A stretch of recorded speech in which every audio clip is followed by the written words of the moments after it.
चलो स्टार्ट करते हैं। Molecular orbital theory. अभी तक हमने पढ़ी valence bond theory, VSEPR theory. ठीक है, ये थ्योरीज पढ़ी हमने। वैलेंस बॉन्ड थ्योरी में क्या होता था, एटॉमिक ऑर्बिटल ओवरलैप करते थे और मॉलिक्यूल का फॉर्मेशन होता था, बॉन्डिंग होती थी। उसके बाद हमने कौन सी पढ़ी, VSEPR थ्योरी पढ़ी। उसमें हमने क्या बताया, VSEPR थ्योरी के थ्रू हमें ये पता लगा कि भैया किसका शेप कैसा होगा, किस मॉलिक्यूल का, और किस मॉलिक्यूल का ज्योमेट्री कैसा होगा। एक कॉन्सेप्ट हमने पढ़ा हाइब्रिडाइजेशन, जो कंप्लीटली कैसा कॉन्सेप्ट था, हाइपोथेटिकल कॉन्सेप्ट था। हाइब्रिडाइजेशन एक हाइपोथेटिकल कॉन्सेप्ट है, सोचा गया ऐसा कि बॉन्ड बनने के पहले ये प्रोसेस हुआ होगा। ठीक है, अब हम लोग पढ़ने जा रहे हैं मॉलिक्यूलर ऑर्बिटल थ्योरी। तो मॉलिक्यूलर और जब valence bond theory bond formation को एक्सप्लेन कर रही थी, तो मॉलिक्यूलर ऑर्बिटल थ्योरी के आने की जरूरत क्या हुई, क्यों आई है पिक्चर में, तो इसकी बात कर लेते हैं कि रिक्वायरमेंट क्यों हुई एमओ थ्योरी की, जिसको हम कहते हैं मॉलिक्यूलर ऑर्बिटल थ्योरी। इसकी जरूरत क्यों पड़ी। कुछ क्वेश्चंस ऐसे थे मॉलिक्यूल्स के बारे में जिनका आंसर वैलेंस बॉन्ड थ्योरी के अकॉर्डिंग सही नहीं निकल पा रहा था। जैसे एक क्वेश्चन ये आया कि जो O2 मॉलिक्यूल है, O2 मॉलिक्यूल है, वैलेंस बॉन्ड थ्योरी कहती थी कि ये होना चाहिए डायामैग्नेटिक। ये मैग्नेटिक फील्ड में बिहेवियर होता है। डायामैग्नेटिक का मतलब होता है कि ऐसे मटेरियल होते हैं जो मैग्नेटिक फील्ड लगाने पर रिपेल होते हैं, या आप कह सकते हो कि इनके ऊपर जो फोर्स लगता है वो मैग्नेटिक फील्ड के अपोजिट डायरेक्शन में लगता है। ठीक है, तो रिपेल कब करेंगे, ये मैग्नेटिक फील्ड में। ऐसे मटेरियल्स को हम कहते हैं डायामैग्नेटिक। ठीक, और डायामैग्नेटिक मटेरियल वो होगा जिसमें अनपेयर्ड इलेक्ट्रॉन नहीं होते हैं। अनपेयर्ड इलेक्ट्रॉन का मतलब सिंगल इलेक्ट्रॉन नहीं होगा।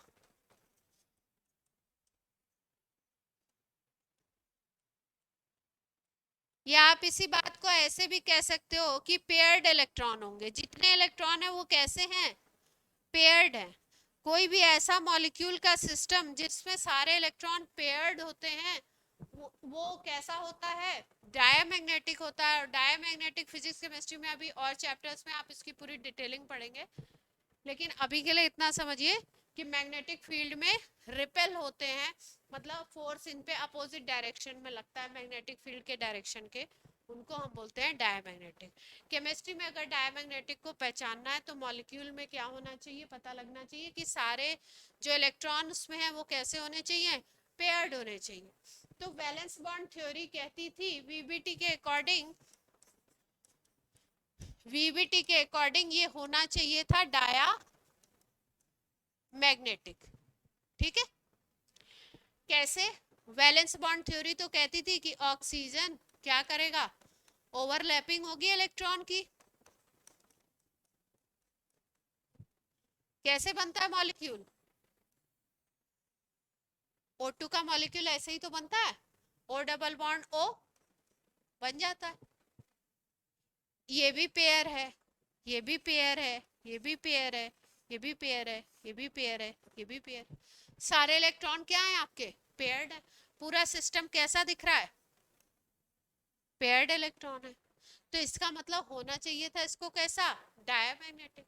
लेकिन एक्सपेरिमेंट के थ्रू ऐसा देखा गया कि इसका नेचर होता है पैरामैग्नेटिक। कैसे पता लगा, एक्सपेरिमेंट के थ्रू मैग्नेटिक फील्ड में जब इसको रखा गया तो इसका नेचर कैसा देखा गया O2 का, कि ये पैरामैग्नेटिक है। पैरामैग्नेटिक का मतलब होता है कि ये अट्रैक्ट होगा, attract in direction of magnetic field, magnetic field की डायरेक्शन में ही ये क्या होगा, थोड़ा सा अट्रैक्ट होगा।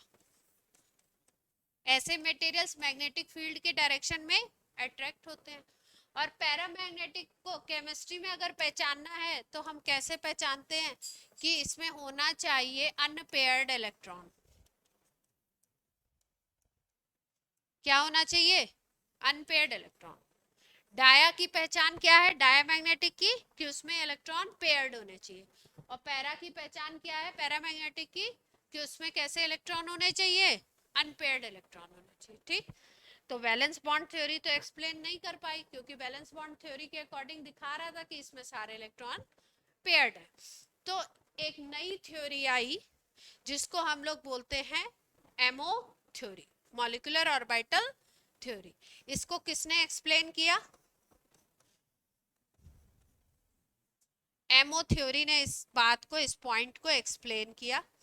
दूसरी चीज, स्टेबिलिटी के बारे में भी बताया, डिफरेंट मॉलिक्यूल्स की स्टेबिलिटी, उसके बारे में भी वैलेंस बॉन्ड थ्योरी ने कुछ भी नहीं बताया था, कौन सा ज्यादा स्टेबल होगा, कौन सा कम स्टेबल होगा। जैसे स्पीसीज दे दी जाए H2 H2 plus H2 minus, या N2 N2 plus N2 minus, O2 O2 plus O2 minus, या कोई भी दो मॉलिक्यूल दे दिए जाए और बोला जाए कौन ज्यादा स्टेबल है और कौन कम स्टेबल है, तो स्टेबिलिटी के बारे में भी कोई कंपैरिजन इस तरीके का वैलेंस बॉन्ड थ्योरी ने नहीं किया था। इन दोनों चीजों का आंसर किसने दिया, कौन सी थ्योरी देती है, एमओ थ्योरी, जिसको हम अब पढ़ने जा रहे हैं। अब एमओ थ्योरी क्या है, वैलेंस बॉन्ड थ्योरी कह रही थी कि एटॉमिक ऑर्बिटल में होते हैं इलेक्ट्रॉन और उनकी होती है ओवरलैपिंग। ओवरलैपिंग हमने कितने कितने तरह की पढ़ी थी, एसएस ओवरलैपिंग थी, एसपी ओवरलैपिंग थी, पीपी ओवरलैपिंग थी, दो कैटेगरी भी थी ओवरलैपिंग में, एक को एक्सियल बोलते थे या हेड ऑन, और दूसरे को बोलते थे लेटरल ओवरलैपिंग, ठीक है, या साइडवेज ओवरलैपिंग, यही बोलते थे ना होते हैं किसी केस में। ठीक, तो इस तरीके की ओवरलैपिंग हमने पढ़ी। अब मॉलिक्यूलर ऑर्बिटल थ्योरी कहती है कि भाई एटॉमिक ऑर्बिटल की ओवरलैपिंग हो रही है तो मॉलिक्यूल के अंदर नए ऑर्बिटल बनते हैं जिनको हम बोलते हैं मॉलिक्यूलर ऑर्बिटल। दो एटॉमिक ऑर्बिटल अगर कंबाइंड करते हैं तो दो नए मॉलिक्यूलर ऑर्बिटल बनते हैं। मॉलिक्यूलर ऑर्बिटल के बारे में वैलेंस बॉन्ड थ्योरी ने कुछ भी नहीं बताया था कि मॉलिक्यूल के अंदर भी कोई ऑर्बिटल होता है, ऐसा कोई कॉन्सेप्ट नहीं बोला था। इन्होंने क्या बोला कि एटॉमिक ऑर्बिटल, एमओ थ्योरी में क्या बोला गया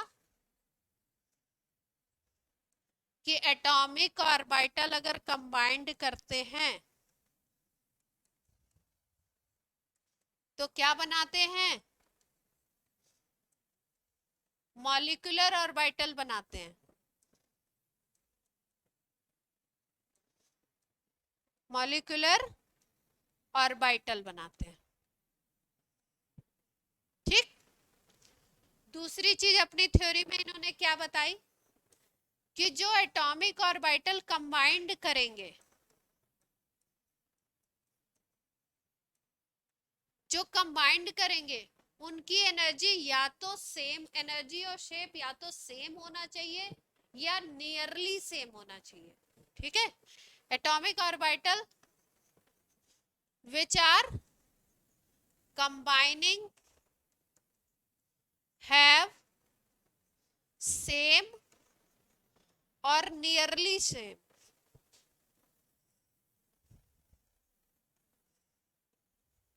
energy and same shape।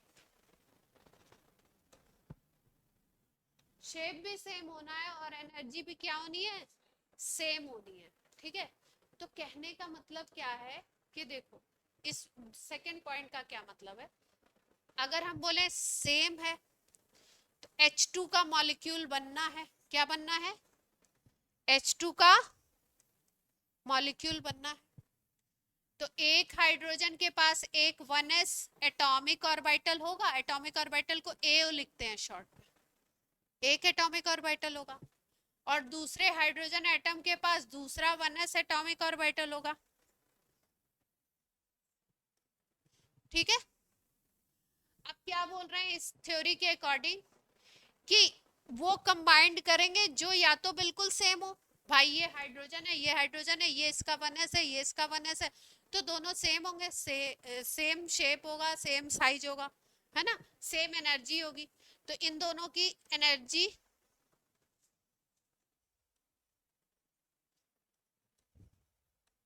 दोनों एसएस हैं तो साइज शेप भी सेम होगा, और एनर्जी भी क्या होगी? सेम होगी, सेम साइज भी कह सकते हो।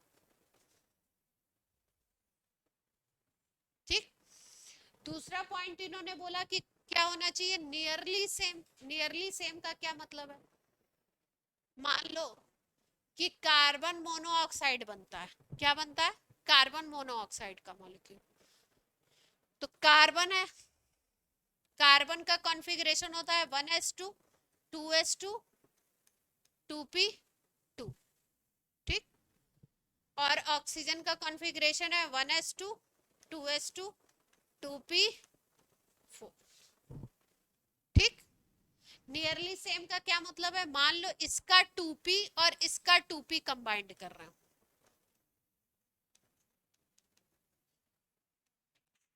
ठीक है। अब आप बोलोगे जब 2p ऑर्बिटल है तो दोनों की एनर्जी क्या होनी चाहिए?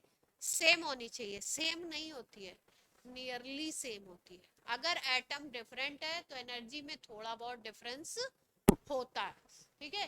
तो इस 2p की एनर्जी और इस 2p की एनर्जी क्या होगी?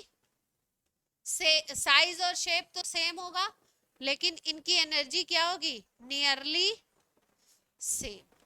एग्जैक्टली सेम नहीं होगी, क्योंकि क्या है? Different atom. ठीक, तो इसमें क्या ध्यान रखना है?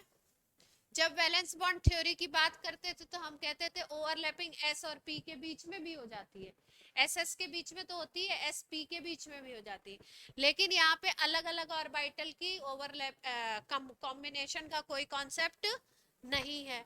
इसमें क्या है? इसमें कॉम्बिनेशन कैसे बनेगा कि भाई एस एस के साथ ही कंबाइंड करेगा, पी पी के साथ ही कंबाइंड करेगा, यही कॉम्बिनेशन बनेंगे।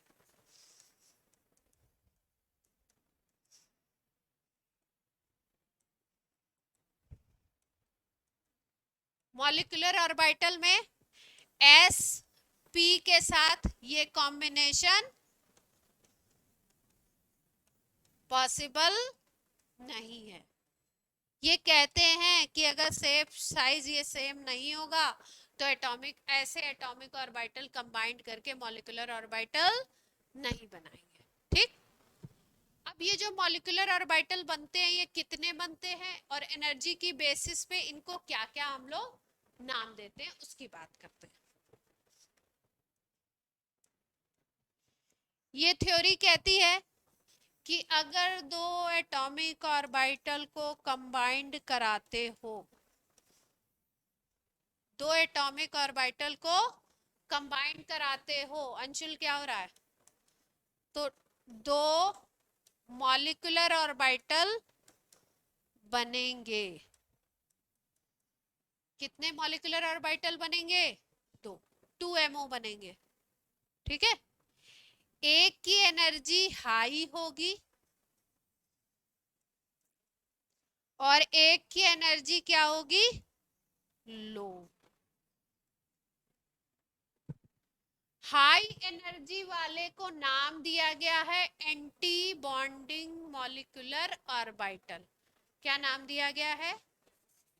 Anti bonding molecular orbital. Molecular orbital को एमओ लिख देती हूँ, शॉर्ट में इसको लिखते हैं ABMO, anti bonding molecular orbital, जिसकी एनर्जी ज्यादा है, और जिसकी एनर्जी कम होगी उसको बोलते हैं बॉन्डिंग मॉलिक्यूलर ऑर्बिटल।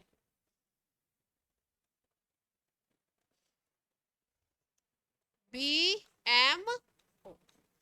इतनी बात याद रखेंगे कि दो एटॉमिक ऑर्बिटल, अगर हाइड्रोजन का केस सपोज लिया हमने, तो 1s दो अगर कंबाइन कर रहे हैं तो क्या बनेंगे, दो नए बनेंगे। उसमें से एक को बोलोगे बॉन्डिंग और एक को बोलोगे एंटी बॉन्डिंग। जो एंटी बॉन्डिंग होता है उसको शो कैसे करते हैं, स्टार लगा करके।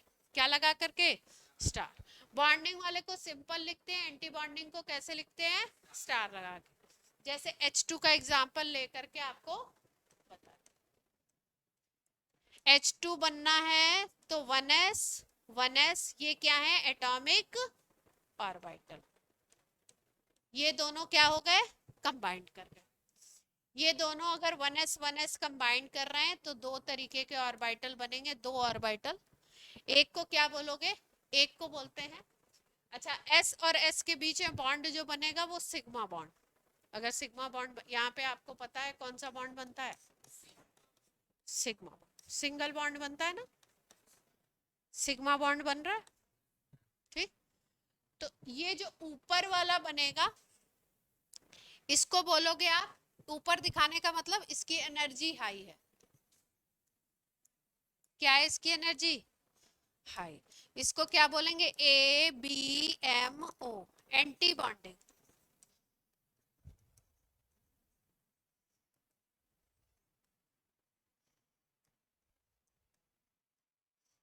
और इसको शो कैसे करेंगे, 1s और 1s कंबाइंड कर रहा है, सिग्मा बॉन्ड बन रहा है, तो इसको शो करेंगे ऐसे, सिग्मा 1s। कैसे लिखेंगे इसको, सिग्मा 1s,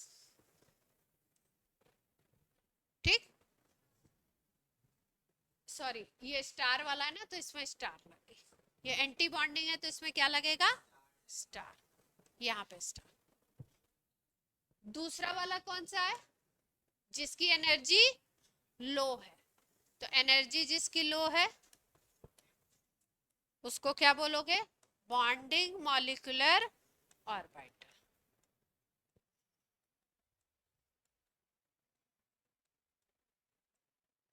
उसको किससे शो करेंगे, उसको भी सिग्मा 1s ही लिखेंगे, स्टार नहीं लगाएंगे, बस क्या लिखेंगे इसको, सिग्मा 1s। यहां तक बात क्लियर है। और आपको ये पता है कि एनर्जी जिस सिस्टम की ज्यादा होती है उसकी स्टेबिलिटी क्या होगी, हमेशा कम होगी। तो इसका मतलब इसकी एनर्जी अगर हाई है तो इसकी स्टेबिलिटी क्या होगी, अगर बॉन्डिंग एंटी बॉन्डिंग में पूछ लिया जाए कि स्टेबिलिटी किसकी ज्यादा किसकी कम, तो एंटी बॉन्डिंग की एनर्जी ज्यादा, इसलिए उसकी स्टेबिलिटी कम, और इसकी स्टेबिलिटी क्या होगी, हाई। यहां तक बात क्लियर है, ठीक। अब देखो ये बॉन्डिंग एंटी बॉन्डिंग जो कॉन्सेप्ट आया वो बेसिकली आया वेव के कॉन्सेप्ट से, जिसमें इलेक्ट्रॉन को क्या माना जाता है, वेव माना जाता है। इलेक्ट्रॉन को क्या मानते हैं हम लोग, वेव मानते हैं। तो ये जो बॉन्डिंग एंटी बॉन्डिंग का कॉन्सेप्ट है वो कुछ उस तरीके का है जैसे कि कंस्ट्रक्टिव और डिस्ट्रक्टिव इंटरफेरेंस बताया था आपको एटॉमिक जब पढ़ाया था, तो आपको बताया था कि दो वेव्स हैं, अगर इन फेज हैं और ये कंबाइंड कर रही हैं, ठीक है, तो कंबाइंड अगर इस तरीके से करती है, सेम फेज में है, तो इसको बोलते हैं कंस्ट्रक्टिव इंटरफेरेंस। कब, जब दोनों वेव्स के कंबाइंड करने पे जो एम्पलीट्यूड आए वो लगभग लगभग डबल आ जाए। मान लो इसका एम्पलीट्यूड A1 था, इसका एम्पलीट्यूड A2 था, अब लगभग लगभग कितना आ गया एम्पलीट्यूड यहाँ पे नई वेव का, A1 प्लस A2 आ जाए, तो ऐसे को बोलते हैं हम कंस्ट्रक्टिव इंटरफेरेंस। दो वेव्स एक दूसरे से ओवरलैप की और ओवरलैप करने के बाद एक नई वेव का फॉर्मेशन कर दिया उन्होंने, और उसका आपका एम्पलीट्यूड क्या हो गया, लगभग लगभग डबल आ गया दोनों के, मतलब ऐड कर दिया डबल, क्या एडक्ट के इक्वल आ गया। और डिस्ट्रक्टिव में क्या होता है, मान लो ये एक वेव थी और आपकी ये एक वेव थी, ठीक है। डिस्ट्रक्टिव का मतलब होता है इसका जो इफेक्ट है इसको ये नलीफाई कर देगा, इसको प्लस साइन से दिखाते हैं कि दोनों जुड़ रही हैं, इसको दिखाते हैं कि माइनस हो रही हैं दोनों। मान लो इसका जो एम्पलीट्यूड है वही एम्पलीट्यूड इसका है, तो जो नई वेव बनेगी वो क्या हो जाएगी,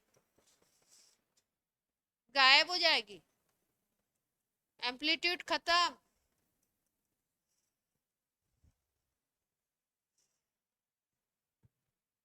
अगर इक्वल है, मान लो इसका भी ए है, A1 है, और इसका भी क्या है A1, और इनके बीच में कैसा इंटरफेरेंस हुआ, डिस्ट्रक्टिव अगर इंटरफेरेंस होता है तो उसमें क्या होता है, जो वेव्स होती हैं वो आउट ऑफ फेज उनको बोलते हैं, ठीक है। जैसे इसको उस तरीके से समझ सकते हो जैसे कि वेक्टर में आप समझते हो कि 0 डिग्री अगर एंगल है दो वेक्टर्स के बीच में, तो उनको ऐड करना है तो वो सीधे सीधे सम अप हो जाता है ना, जुड़ जाते हैं सीधे सीधे। और अगर 180 डिग्री के एंगल पे एंटी पोजीशन है बिल्कुल, तो क्या हो जाते हैं वेक्टर्स, दोनों अगर इक्वल हैं तो 0 आ जाता है, रिजल्टेंट क्या आ जाता है। मान लो एक वेक्टर 5 है और दूसरा भी 5 यूनिट है, तो दोनों का रिजल्टेंट क्या हो जाएगा 0, अगर 180 पे। तो ऐसा ही कुछ समझो, इसको इन फेज बोलते हैं और इसको क्या बोलते हैं, आउट ऑफ फेज। और इसमें दोनों वेव्स माइनस हो रही हैं और ये इसमें क्या हो रहा है, दोनों वेव्स ऐड हो रही हैं, तो ऐड होंगी तो कंस्ट्रक्टिव और माइनस होंगी तो डिस्ट्रक्टिव, ठीक है। तो जो बॉन्डिंग बनता है वो कुछ इस तरीके का, बॉन्डिंग ऑर्बिटल जो बनेगा वो इससे बनेगा, कंस्ट्रक्टिव से। और जो एंटी बॉन्डिंग बनता है वो किससे बनता है, डिस्ट्रक्टिव से बनेगा। यहां तक बात क्लियर है। हर्ष क्या हुआ, एंटी बॉन्डिंग किससे बनेगा, डिस्ट्रक्टिव से, ठीक है। अब ऑर्बिटल में आपको पता है कि अगर जैसे मान लो पी एस ऑर्बिटल की बात कर रहे हो, पी की बात कर रहे हो, उनके कॉम्बिनेशन को, तो थोड़ा सा डायग्राम पे भी ध्यान दे लो। एनसीईआरटी है, किसी के पास नहीं है, इनके डायग्राम में थोड़ा सा ध्यान दे दो, कभी कभी क्वेश्चन पूछ सकते हैं, थोड़ा सा समझना है, दिमाग में बैठा के बस रखना है कि कैसे हो रहा है कॉम्बिनेशन। नहीं है ना, नहीं है ना एनसीईआरटी। अरे यहाँ पे थोड़ी है,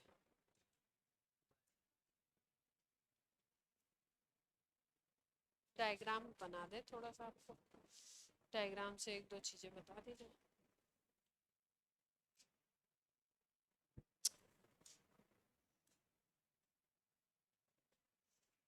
अरे इसमें एच बॉन्डिंग देख के लग रहा है लास्ट टर्न पे आपको एच बॉन्डिंग का इंट्रो दिया था और आपने बोला नहीं कि पहले एच बॉन्डिंग स्टार्ट करना मैम, वो तो इंट्रो ही था,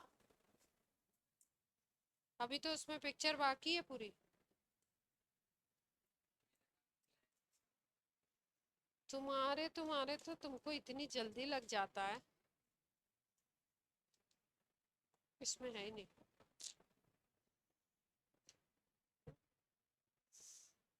ऑनलाइन दिखा देते पहले समझो, ठीक। कंस्ट्रक्टिव का क्या मतलब है, अगर इसका वेव फंक्शन साई 1 है, इसका वेव फंक्शन साई 2 है, कंस्ट्रक्टिव का मतलब है दोनों क्या हो गए साई 1 प्लस साई 2 लिखा हुआ है, तो इसका मतलब आप किसकी बात कर रहे हो, बॉन्डिंग मॉलिक्यूलर ऑर्बिटल की, इसको बोलते हैं वेव फंक्शन। साई एटॉमिक में बताया था साई 1 साई 2 स्क्रोडिंजर, हाँ। यहाँ पे इसका साई 1 है, इसका साई 2 है, तो डिस्ट्रक्टिव का मतलब है साई 1 माइनस साई, ठीक है, साई 1 माइनस साई 2। अब कैसे आप लिखेंगे इसको? मान लो ये किसी का s ऑर्बिटल है, यहाँ पॉजिटिव, यहाँ पे आपका पॉजिटिव, ये मान लो 1s किसी का कंबाइंड कर रहा है, ठीक। तो दो तरीके के ऑर्बिटल्स बनेंगे 1s के कॉम्बिनेशन से। कैसा बनेगा?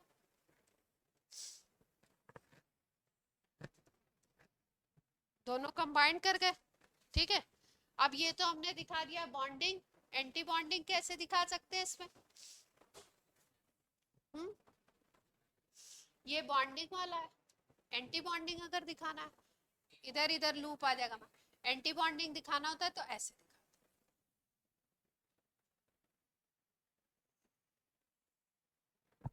एंटी बॉन्डिंग कैसे दिखाते हैं?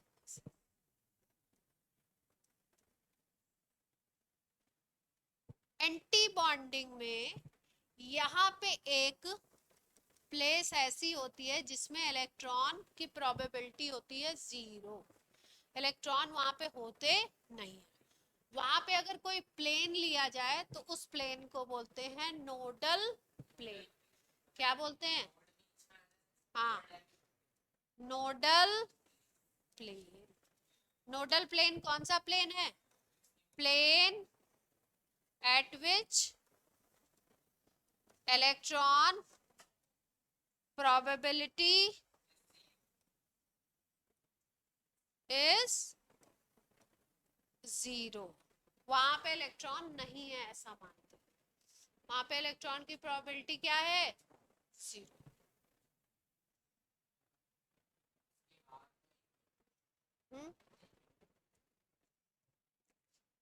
प्रोबेबिलिटी, हाँ,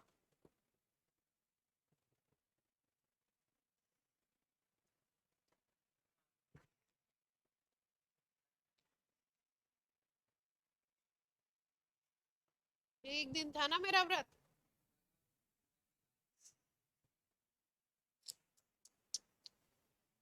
क्या ही प्रॉब्लम है तुम लोग को? डायग्राम बनाते हैं, डायग्राम सीखना बहुत जरूरी है। कभी कभी डायग्राम के क्वेश्चन दे देते हैं आपसे, तो ये चीज समझना जरूरी है, नहीं तो अरे किसी साल नहीं आता है, वो आपको पता होना चाहिए चीजें, ये चीजें। ऐसा कुछ नहीं है कि इस साल आया इस साल नहीं आया।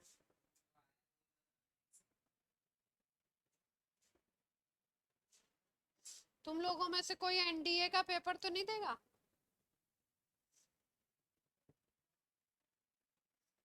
हाँ वही तो कह रही हूँ, एनडीए का कोई देने वाला है क्या? कौन दे रहा है? हम्म,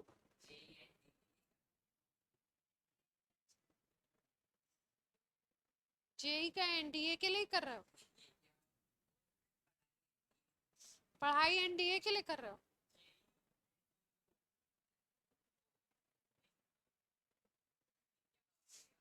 समझ गई,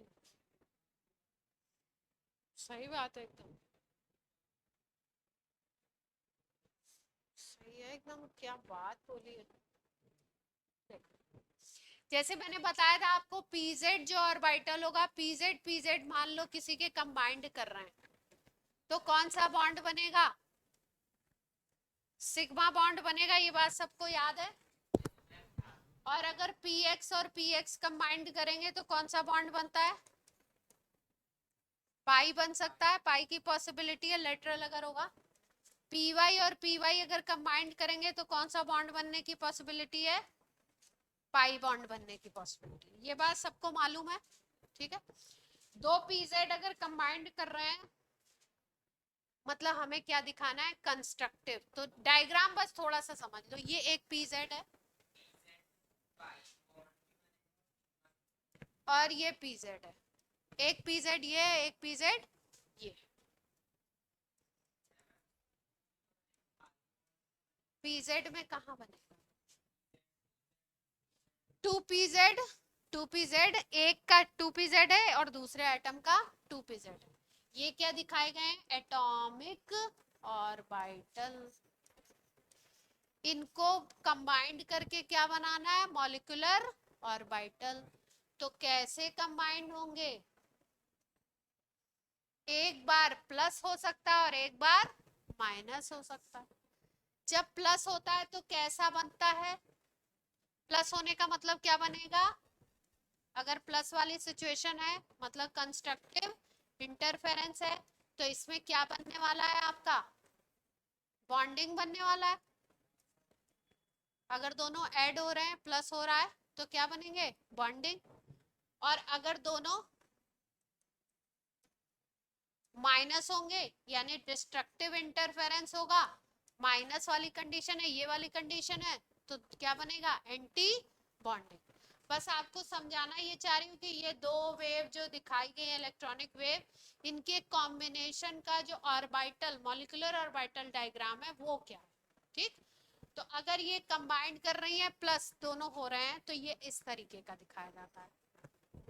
ये एक लूप बना दो और इधर एक छोटा सा लूप।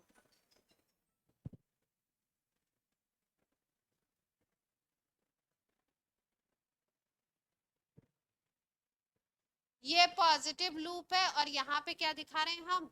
नेगेटिव। ठीक, यहाँ पे अगर हम देखें तो यहाँ पे आपको दो नोडल प्लेन दिखाई देते हैं। कौन कौन से?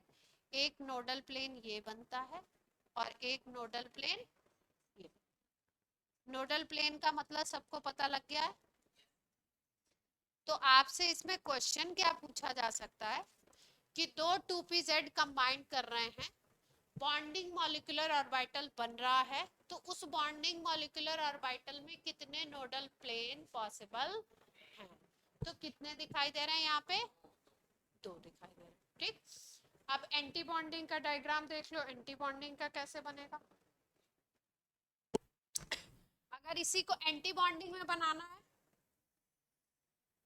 तो ये एक छोटा सा लूप, ये एक छोटा लूप और यहाँ पे निगेटिव, यहाँ पे निगेटिव, यहाँ पे बीच वाले में क्या आ जाएगा? पॉजिटिव। ये क्या शो कर रहा है? Anti bonding molecular orbital. ठीक, आउट ऑफ फेज होने का क्या मतलब था? डिस्ट्रक्टिव इंटरफेरेंस होने का क्या मतलब था? कंस्ट्रक्टिव होने का क्या मतलब था? कंस्ट्रक्टिव का मतलब प्लस से प्लस जुड़ रहा है, तभी बीच में जो लूप आया वो कैसा आया? पूरा पॉजिटिव, और साइड साइड में छोटे छोटे नेगेटिव लूप आ गए। ठीक, अगर आपका डिस्ट्रक्टिव हो रहा है मतलब प्लस और प्लस में क्या हो रहा है? माइनस हो रहा है। किसी भी चीज को माइनस करने का क्या मतलब होता है? मतलब जैसे हम लिख रहे हैं कि 5 माइनस ए, ठीक है, तो अगर इसको, हाँ, इसको अगर प्लस के फॉर्मेट में लिखना है तो कैसे लिख सकते हैं? 5 प्लस और ब्रैकेट में कर दो माइनस ए, ऐसा कर सकते हैं ना? मतलब ए को जस्ट रिवर्स कर दिया, ए को क्या कर दिया? रिवर्स। तो अगर इसको और इसको माइनस कर रहे हो आप, तो यहाँ पे प्लस और इसके सामने क्या आ जाएगा? माइनस आ जाएगा। इसके सामने क्या आ जाएगा आपका? माइनस आ जाएगा। ठीक है, तो इस तरीके के आपके क्या बन जाते हैं? लूप बन जाते हैं। यहाँ पे अगर देखो तो नोडल प्लेन आपको 3 दिखाई देंगे। नोडल प्लेन का नंबर खूब पूछा जाता है। एक आपका यहाँ पे बनेगा, एक ये बीच में बनेगा, एक यहाँ। कितने नोडल प्लेन हो गए? इसलिए ये डायग्राम समझना जरूरी, कभी कभी पूछा जाता है। ठीक है, अरे 11th में तो पूछा नहीं जाएगा पर जेई में पूछ सकते हैं, एडवांस एडवांस में पूछ लेंगे। मेंस में नहीं पूछेंगे, एडवांस में पूछ लेंगे।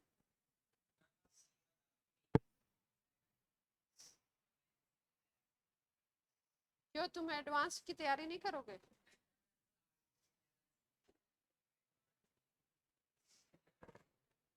अब देखो, अगर पाई बॉन्ड बनेगा तो क्या होगा? लेटरल ओवरलैपिंग होती है, आपको पता है। ये प्लस ये माइनस, दो लूप हैं। ये p का एक एटॉमिक ऑर्बिटल है और ये p का एक एटॉमिक ऑर्बिटल है। कंडीशन क्या है? ये अगर px है तो दूसरा भी क्या होना चाहिए? px ही होना चाहिए। px py कंबाइंड नहीं करेंगे। अगर ऐसा कोई ऑप्शन बना के देते हैं तो वो ऑप्शन क्या होगा? फॉल्स। ठीक है। तो यहाँ पे अगर इस तरीके से कॉम्बिनेशन हो रहा है और आप क्या दिखा रहे हो, कंस्ट्रक्टिव इंटरफेरेंस। कंस्ट्रक्टिव का मतलब कौन सा बनाओगे, ऑर्बिटल बॉन्डिंग मॉलिक्यूलर ऑर्बिटल। ठीक है, तो डायग्राम कैसे बन जाएगा, ऊपर सारा प्लस प्लस हो गया ना, और नीचे क्या हो जाएगा, माइनस। यहाँ पे ये क्या बन जाएगा,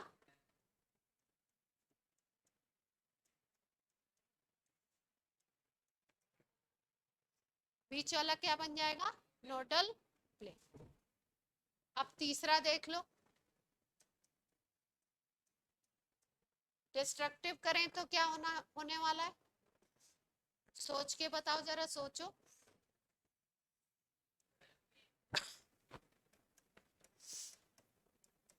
माइनस हो रहा है, मतलब कौन सा इंटरफेरेंस हो रहा है, डिस्ट्रक्टिव। तो क्या बनने वाला है, एंटी बॉन्डिंग। इसका डायग्राम कैसा होना चाहिए,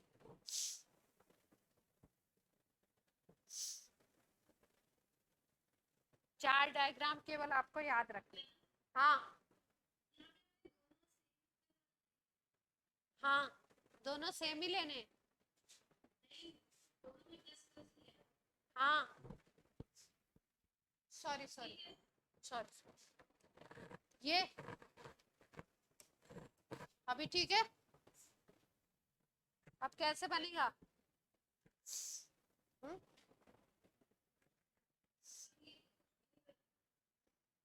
ये कुछ भी नहीं बनेगा, नहीं भैया, एंटी बॉन्डिंग बनेगा। उसको शो कैसे करेंगे,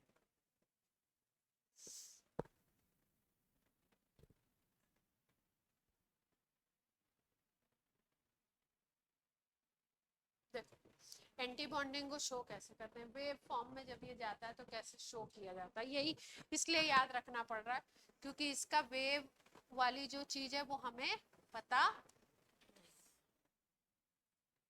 जो स्क्रोडिंजर है, इसको पॉजिटिव पॉजिटिव लूप बना दो, इसको क्या बना दो, नेगेटिव।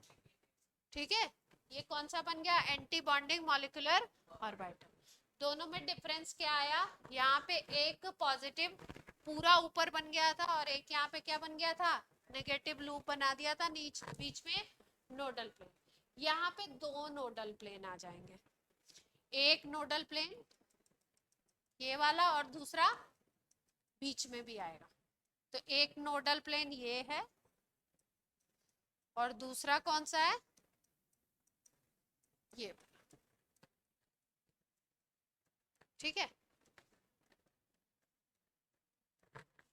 याद हो जाता है तो बहुत अच्छी बात है, नहीं याद होता है तो याद कर लो, चार तो डायग्राम। कोई दिक्कत है,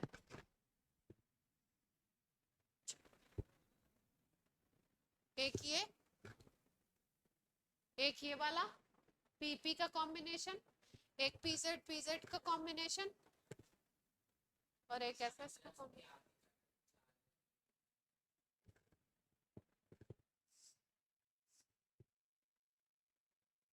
ठीक है, ठीक। अब देखो, एटॉमिक ऑर्बिटल जो थे तो उसके जैसे एटॉमिक ऑर्बिटल के लिए इलेक्ट्रॉनिक कॉन्फ़िगरेशन किया जाता है, वैसे ही मॉलिक्यूलर ऑर्बिटल के लिए भी कॉन्फ़िगरेशन किया जाता है। तो उसमें कौन कौन से रूल हम लोग पढ़ते थे, उसी के थ्रू सारे क्वेश्चन निकलेंगे। एटॉमिक और इलेक्ट्रॉनिक कॉन्फ़िगरेशन के थ्रू ही सारे क्वेश्चंस आपके निकलेंगे जो पूछे जा रहे हैं। हाँ, इलेक्ट्रॉनिक कॉन्फ़िगरेशन किसका सीख रहे हैं हम लोग, अभी तक हम एटॉमिक ऑर्बिटल के थ्रू करते थे, अब किसका सीख रहे हैं, मॉलिक्यूल का सीख रहे हैं। अभी तक हमने किसका सीखा था, एटम का सीखा था। कैसे सीखा था एटम का, जैसे मान लो तुम्हें करना था सल्फर का कॉन्फ़िगरेशन, तो 16 इलेक्ट्रॉन होते थे सल्फर में, तो कैसे करते थे, 1s2 2s2 2p6 3s2 और क्या आ जाएगा 3p4, वैसे करते थे हम लोग कॉन्फ़िगरेशन। इसमें कितने रूल्स हम लोग लगाते थे जब एटॉमिक ऑर्बिटल का करते थे? तो कौन कौन से रूल्स के थ्रू हुआ था? सबसे पहला जो रूल था वो क्या था? अबव प्रिंसिपल, यही था ना। अबव प्रिंसिपल क्या कहता था कि जिसकी एनर्जी कम है उसमें इलेक्ट्रॉन पहले फिल किया जाएगा, फिर उससे ज्यादा एनर्जी वाले में, फिर उससे ज्यादा वाले में, फिर उससे ज्यादा वाले में। जो आपको एनर्जी डायग्राम बताया गया था, 1s के बाद 2s, 2s के बाद 2p, 2p के बाद 3s, 3p, 4s, 3d, इस तरीके से। तो ये अबव प्रिंसिपल यहाँ पे भी काम करेगा। ये मॉलिक्यूलर ऑर्बिटल थ्योरी में भी, इसको एमओटी भी बोलते हैं शॉर्ट में, मॉलिक्यूलर ऑर्बिटल थ्योरी में भी ये रूल क्या होगा? फॉलो। दूसरा जो प्रिंसिपल था वो कौन सा था? Pauli exclusive principal.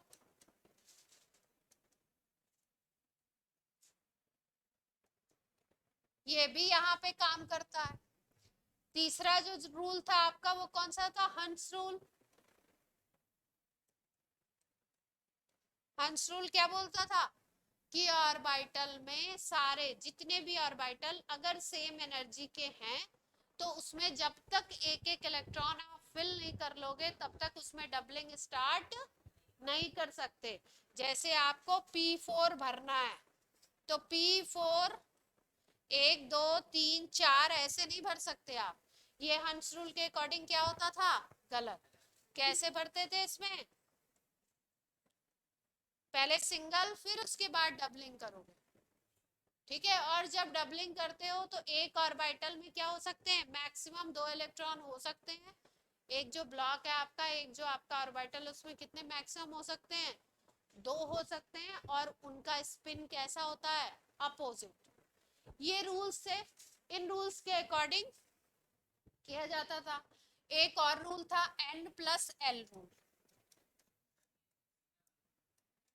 तो याद रखिएगा ये जो N+L रूल है ये यहाँ पे काम नहीं करता है। Not valid in MOT। अब कैसे नहीं काम करता वो बता देंगे। हम्म, अभी नहीं।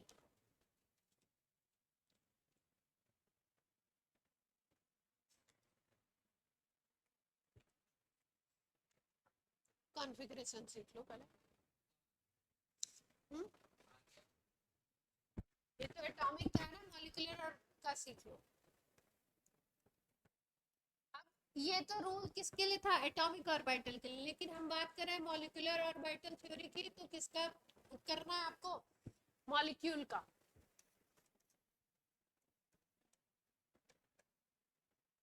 मॉलिक्यूल का अगर इलेक्ट्रॉनिक कॉन्फ़िगरेशन अगर आपने करना है तो इसके लिए आपको एक रूल याद रखना है कैसे भरने हैं इलेक्ट्रॉन।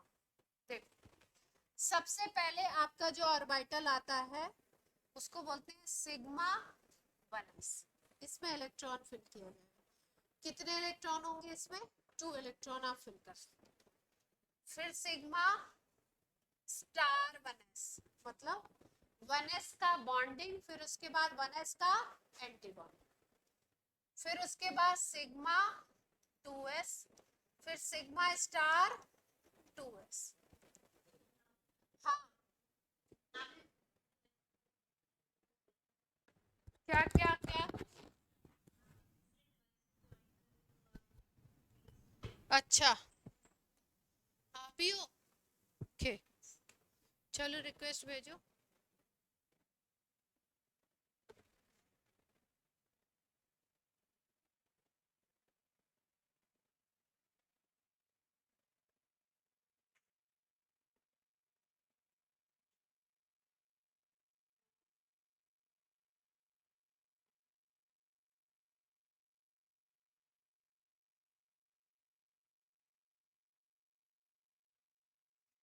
इसमें भी जो है 2 कैटेगरी है आपकी।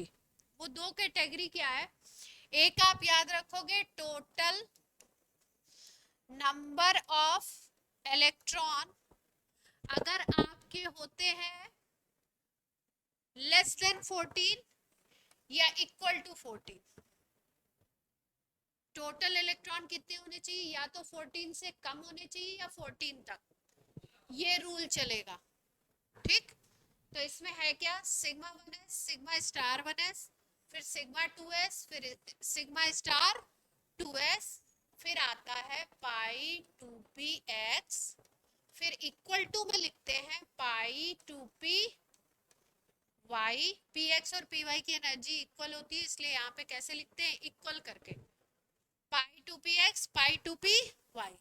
ठीक, फिर उसके बाद आता है आपका सिग्मा 2pz, फिर आएगा आपका पाई स्टार 2px, फिर इक्वल टू में पाई स्टार 2py। ये सीक्वेंस आप पूरा याद करेंगे तब आप मॉलिक्यूलर ऑर्बिटल का कॉन्फ़िगरेशन या कर पाएंगे।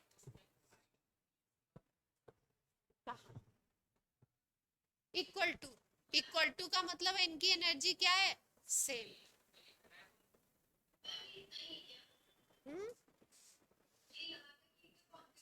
हाँ, ये यहीं तक है, यहीं तक में अपनी बात बन जाएगी। ठीक है, ये रूल किसके लिए, ये पूरा सीक्वेंस आपको याद होगा तभी आप मॉलिक्यूलर ऑर्बिटल थ्योरी का सवाल सॉल्व कर सकते हो, और डेफिनेटली कर लोगे। ठीक, किसके लिए, ये इलेक्ट्रॉन होने चाहिए 14 तक या 14 से कम, तब ये रूल चलेगा। 14 से ऊपर के लिए सेकंड रूल है, दो ही रूल है। तो इस ये रूल है आपका। अब हम लोग मॉलिक्यूल का कॉन्फ़िगरेशन एक या दो का करके देखते हैं और आपको क्वेश्चंस बताते हैं कि क्या क्वेश्चन। सब लोग इसको कॉपी में नोट कर लो क्योंकि आपको सवाल करने हैं। प्रांजलि कर लिया, पूरा सीक्वेंस नोट कर लो, ऑनलाइन ऑफलाइन बोथ।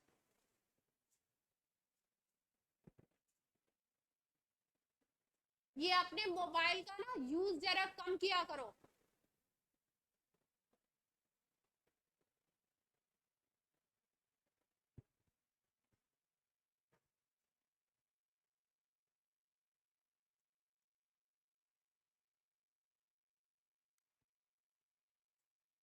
मेरे रिकॉर्डिंग की लिमिटेशन नहीं हो ना तो मैं फेंक दूं उसको उठा के तुम्हारे मुंह पे।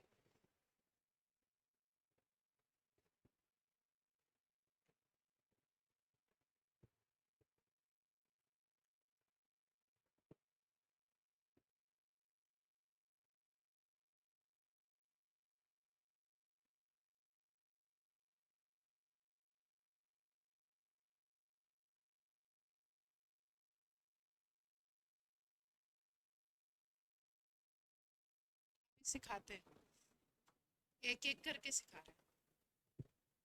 इसमें सब में मैक्सिमम आप कितने फिल कर सकते हो, 2। ठीक है, और इक्वल दिखाने का मतलब भी समझाते हैं कि इक्वल दिखाने का मीनिंग क्या है। एनर्जी सेम है, ठीक है, तो कैसे करेंगे देखो ध्यान से। ये नोट कर लिया आपने।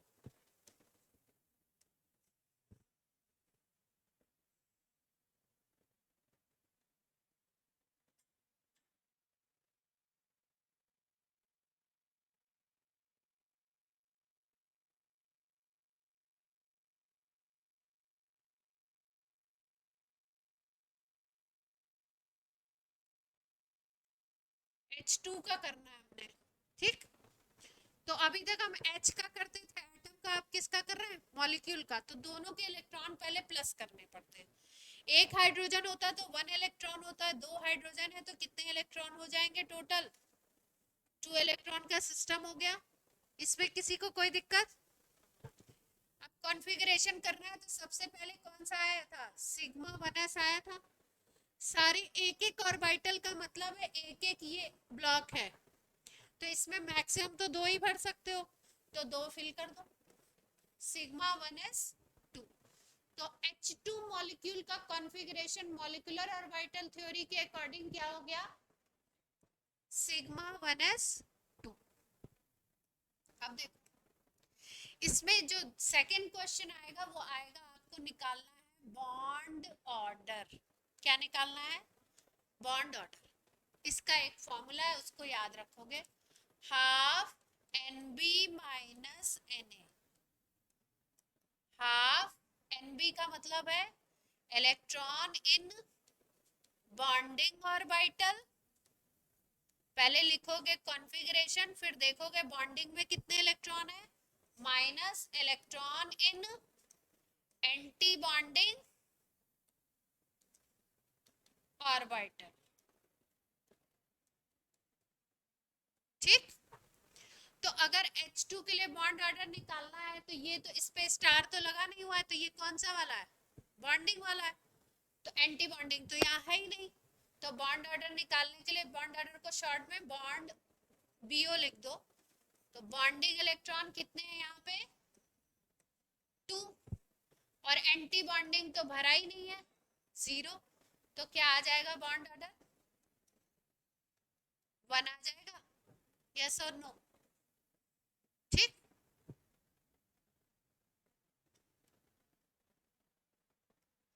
पहला क्वेश्चन था, फर्स्ट क्वेश्चन क्या था, कॉन्फ़िगरेशन कीजिए। दूसरा क्वेश्चन क्या था, बॉन्ड ऑर्डर निकालिए।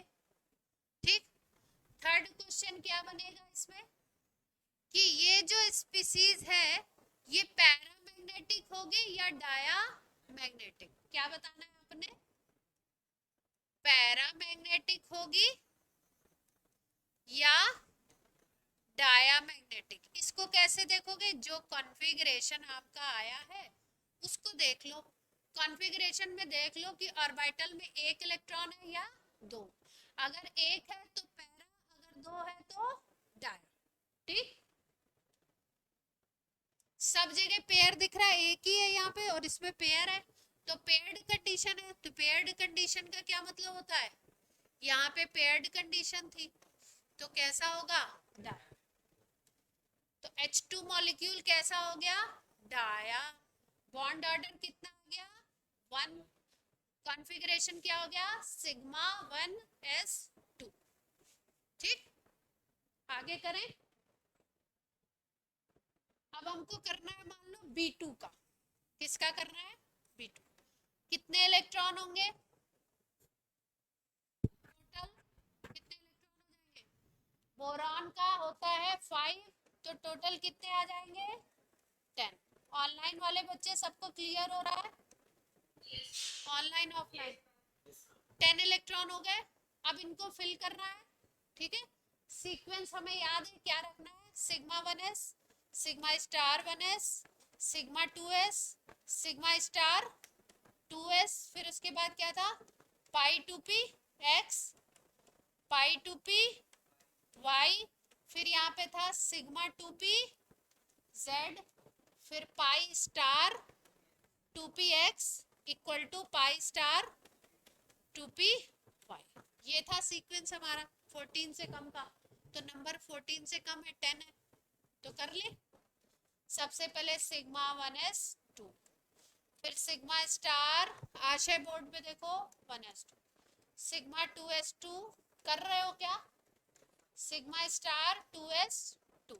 अब देखो, अब वही बात जो मैं बताना चाह रही थी वो बतानी है आपको। जैसे ही px और py आएगा, अगर आपको 2 इलेक्ट्रॉन भरने हैं तो पहले एक एक इलेक्ट्रॉन भरोगे। इक्वल का मतलब इनकी एनर्जी इक्वल है। ठीक है, तो जब इक्वल एनर्जी के होते हैं तो डबलिंग तुरंत नहीं करते हैं, पहले क्या करते हैं, एक एक इलेक्ट्रॉन देते हैं। तो यहाँ तक कितने इलेक्ट्रॉन हो गए, 2 + 2 4, 4 + 2 6, 6 + 2 8 हो चुके हैं। अब कितने भरने हैं हमें, 2 ही भरने हैं। तो पहले सब दोनों में क्या जाएगा, सिंगल जाएगा।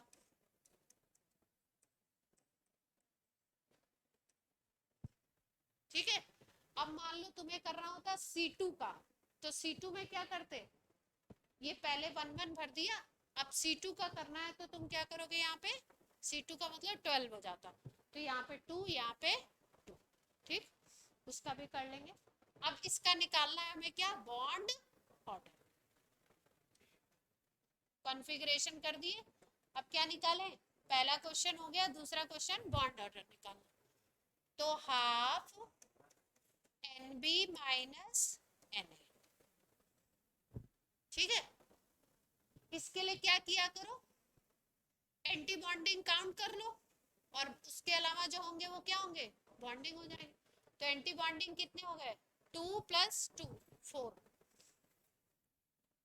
टोटल इलेक्ट्रॉन कितने हैं 10, तो इसका मतलब 6 क्या होंगे, बॉन्डिंग। ऐसे देख के भी काउंट हो रहा था, 2 + 2 4, 4 + 2 6, 6 - 4 और हाफ से क्या करना है, तो कितना आ गया, यहाँ पे भी बॉन्ड ऑर्डर क्या आ गया। अब यहाँ पे भी देख लो, पैरा या डाया, अगर सिंगल इलेक्ट्रॉन कहीं पे भी दिखता है पूरे उसमें कॉन्फ़िगरेशन में तो पैरा, और अगर कहीं पे भी सिंगल इलेक्ट्रॉन नहीं है तो डाया। तो यहाँ पे सिस्टम कैसा बनेगा, यहाँ पे अनपेयर्ड इलेक्ट्रॉन दिख रहे हैं ना, तो कैसा बन गया, पैरा। कर लेंगे अब, चलिए अब एक करके बता दीजिए तो मैं जान जाऊँ आपको।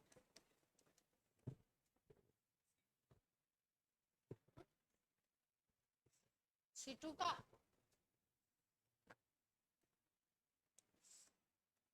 C2 माइनस का करो, C2 माइनस, माइनस चार्ज का मतलब समझते हैं, इलेक्ट्रॉन ऐड हो गया, एक इलेक्ट्रॉन ऐड हो गया। सब लोग करने की कोशिश कीजिए, कार्बन का एटॉमिक नंबर होता है 6, 6 इलेक्ट्रॉन होते हैं, C2 माइनस का करके बताइए, इसी रूल से करना है।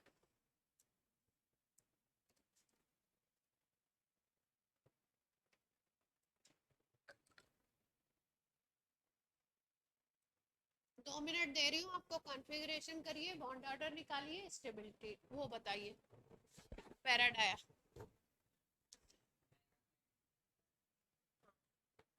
तीनों क्वेश्चन के आंसर,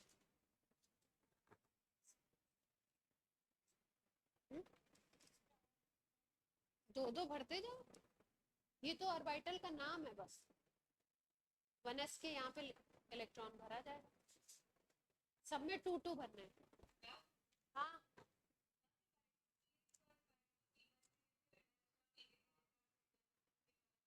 कितने हैं,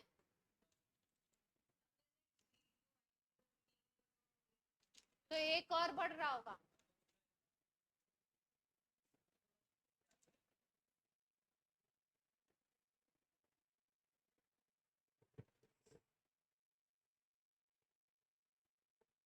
हाँ वेरोनिका क्या पूछ रहे हो, π2px π2py में पहले एक एक इलेक्ट्रॉन फिल करना है, फिर उसकी डबलिंग करनी है, ठीक है। तो यहाँ पे देखो 10 इलेक्ट्रॉन का सिस्टम था, अगर 12 इलेक्ट्रॉन का सिस्टम लेना है तो क्या होगा, यहाँ पे पहले करोगे एक और यहाँ पे करोगे एक, तो ये 12 का सिस्टम बन गया। अब 13 का करना है तो आगे बढ़ जाओ, और आगे जाओ, आगे भी तो है। वेरोनिका बात क्लियर हुई, ये जो ऑर्बिटल है इनमें 2 ही इलेक्ट्रॉन हो सकते हैं मैक्सिमम, किसी में भी p का भी हो, ठीक है। हाँ चलो मैं करके बताऊं, करके बताऊं, बाकी किसी का आ गया, कितना है, अच्छा थोड़ा ज्यादा आ गया, चलो देखो, C2 माइनस है, तो कार्बन एक हो गया तो 6, 2 हो गए तो 6 इलेक्ट्रॉन और आ गए, माइनस का चार्ज है तो एक इलेक्ट्रॉन और 13, ये तो सबने निकाल लिया होगा आई होप। अब पहले क्या लिखना है, इसका इलेक्ट्रॉनिक कॉन्फ़िगरेशन, कैसे लिखें, आप बोर्ड पे देख लो, sigma 1s2, sigma star 1s2, sigma 2s2, फिर सिग्मा स्टार 2s2, कितने हो गए 8 हो गए। फिर उसके बाद किसको फिल करना है, पाई 2px और यहाँ पे क्या है पाई 2p y। ठीक, यहाँ तक कितने इलेक्ट्रॉन हो गए थे तुम्हारे 8 हो गए थे, 8 हो गए थे। यहाँ एक भरोगे तो 9 हो गया, फिर 10 हो गया, फिर यहाँ 2 कर दो तो 11, फिर यहाँ कर दिया तो 12। ठीक है, अब क्या करना है 13 इलेक्ट्रॉन का सिस्टम बनाना है। तो अब यहाँ पे 2pz आएगा ना बाद में, इसके बाद तो 2pz था ना, हाँ सिग्मा 2pz, सॉरी।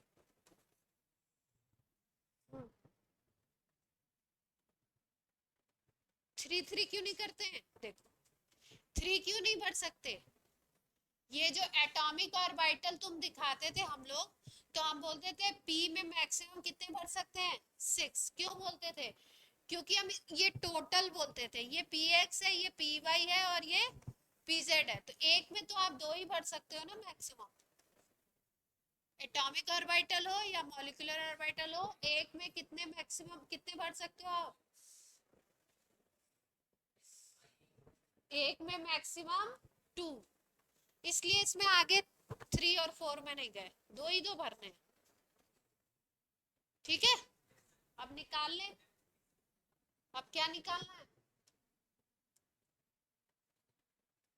पैरा है कि डाया है, ये तो यहीं से पता लग जाएगा, क्योंकि यहाँ पे अनपेयर्ड इलेक्ट्रॉन आपको दिख रहा है, तो अनपेयर्ड इलेक्ट्रॉन जहाँ पे वहां लिख दो अनपेयर्ड समझने के लिए, और क्या हो गया पैर। अब बॉन्ड ऑर्डर निकाल लेते हैं, है ना, सबको क्लियर हो रही है बात।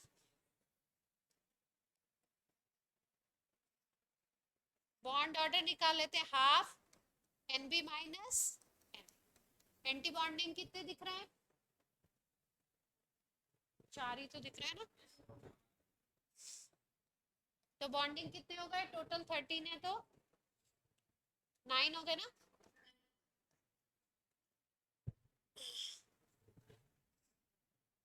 तो 2.5 आएगा, किसका 4.5 आ रहा था, 2.5 है ना बॉन्ड ऑर्डर।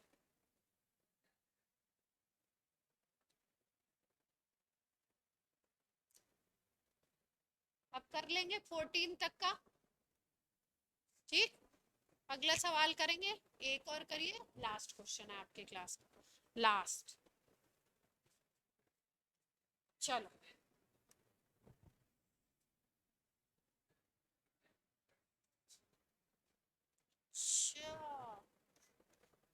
अब देखो, चौथा जो उसमें क्वेश्चन आता है वो क्या आता है, फोर्थ क्वेश्चन जो आता है वो आता है बॉन्ड लेंथ को कंपेयर करना है। किसको कंपेयर करना है, तो याद रखो बॉन्ड ऑर्डर इनवर्सली प्रोपोर्शनल होता है बॉन्ड लेंथ के। हाँ, और बॉन्ड एनर्जी के डायरेक्टली। बॉन्ड ऑर्डर ज्यादा है तो बॉन्ड की एनर्जी ज्यादा है, और बॉन्ड लेंथ क्या है कम, अपोजिट। तो 2 केस 3 केस अगर आपको दिए जाए तो आप उनको कंपेयर नहीं कर लोगे, हाँ कर लेंगे, तो कर दीजिए एकदम लगे हाथ। अब N2 और N2 प्लस दिया है इन्होंने, N2 और N2 प्लस।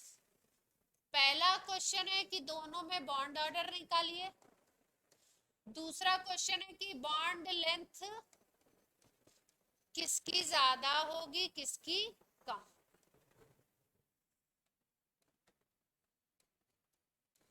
कंपेयर करना। तो आप बॉन्ड ऑर्डर से ही आपका आंसर निकल आएगा, क्योंकि जो बॉन्ड ऑर्डर जिसका ज्यादा होगा उसकी बॉन्ड लेंथ क्या हो जाएगी। बात समझ में आ रही है सबको, तो सब लोग कर नहीं कर लीजिए फटाफट, पैराडाया भी बता दीजिएगा जब कॉन्फ़िगरेशन कर रहे हैं तो।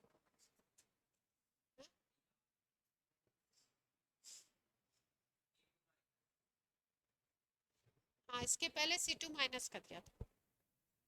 N2 में होगा 7 + 7 14 और N2 प्लस में 13।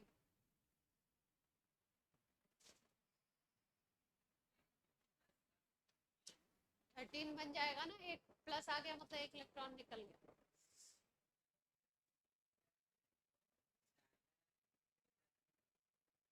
कौन सा?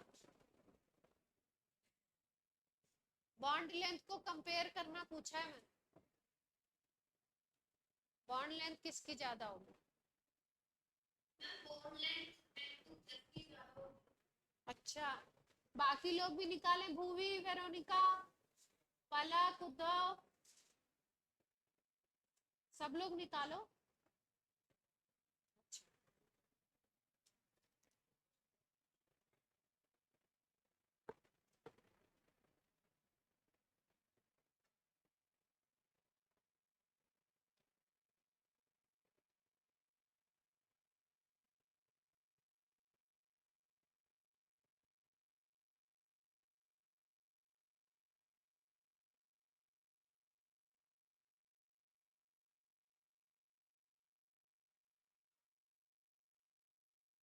हो गया?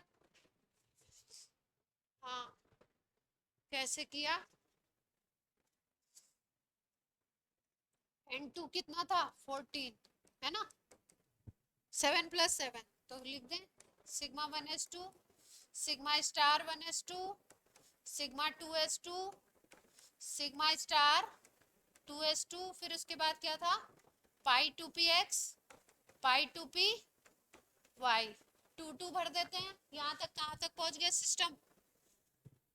8 12 तक पहुँच गया, 14 भरने हैं तो सिग्मा 2p Z2 हो जाएगा, है ना।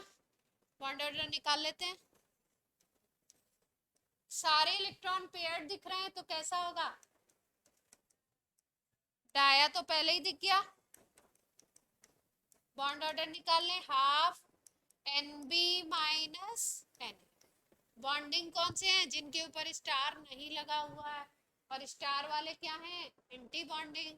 आप दोनों को अलग अलग गिनो, अलग अलग लिख करके माइनस करो। मैं क्या करती हूँ, एंटी बॉन्डिंग को काउंट कर लेती हूँ और जितने टोटल इलेक्ट्रॉन है उससे माइनस करके रख देती हूँ। तो एंटी बॉन्डिंग कितने हैं? 2 4, 4 ही तो दिख रहे हैं। टोटल 14 है तो बॉन्डिंग कितने होंगे? 10। तो कितना आ गया?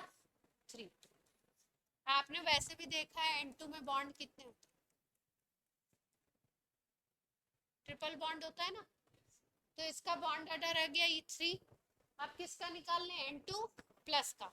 तो N2 प्लस का यही 7 के साथ निकाल लें। डिफरेंस क्या आएगा? 13 इलेक्ट्रॉन हो जाएंगे। ये बात सबको क्लियर है? Plus charge. तो यही कॉन्फ़िगरेशन होगा, sigma 1s2, sigma star 1s2, sigma 2s2, sigma star 2s2, हाँ, पाई 2px, पाई 2py, दोनों में 2 2, और फिर उसके बाद सिग्मा 2pz में 1 हो गया। अनपेयर्ड इलेक्ट्रॉन दिखते ही आपकी आंखें क्या होनी चाहिए? चमक जानी चाहिए कि ये कैसा है? पैरा। अनपेयर्ड दिखते ही पैरा। ठीक है। मैं कैसे याद रखती थी? अनपेयर्ड है P for para, P for paired, लेकिन कंडीशन क्या है? उल्टी। P for para, P for paired नहीं, P फॉर, हाँ, अनपेयर्ड। पैरामैग्नेटिक हो गया। अब निकाल लो बॉन्ड ऑर्डर। कितने हो गए एंटी बॉन्डिंग? 4 ही दिखाई दे रहे हैं। और ये कितना हो गया? 9। तो बॉन्ड ऑर्डर किसका ज्यादा है? इसका बॉन्ड ऑर्डर हाई है, तो इसकी बॉन्ड लेंथ क्या होगी? कम होगी। और इसका बॉन्ड ऑर्डर लो है दोनों के कंपैरिजन में, तो बॉन्ड लेंथ इसकी क्या होगी? हाई। ठीक है, क्लियर है। कल एक शॉर्ट ट्रिक भी बता दूंगी कि आप नंबर ऑफ इलेक्ट्रॉन देख करके बॉन्ड ऑर्डर तो सीधे निकाल लीजिए। ठीक। और अगर अगर बॉन्ड ऑर्डर उसके अलावा कोई क्वेश्चन आएगा तो कॉन्फ़िगरेशन लिखना पड़ेगा। लेकिन अगर केवल बॉन्ड ऑर्डर निकालने के लिए आता है, बॉन्ड लेंथ कंपैरिजन करने को आता है, तो आप बस इलेक्ट्रॉन देख के आपका आंसर आ जाएगा, आपको इतना लिखना करना नहीं, वो ट्रिक बता दूँ। ठीक है, चलिए आज की क्लास होती है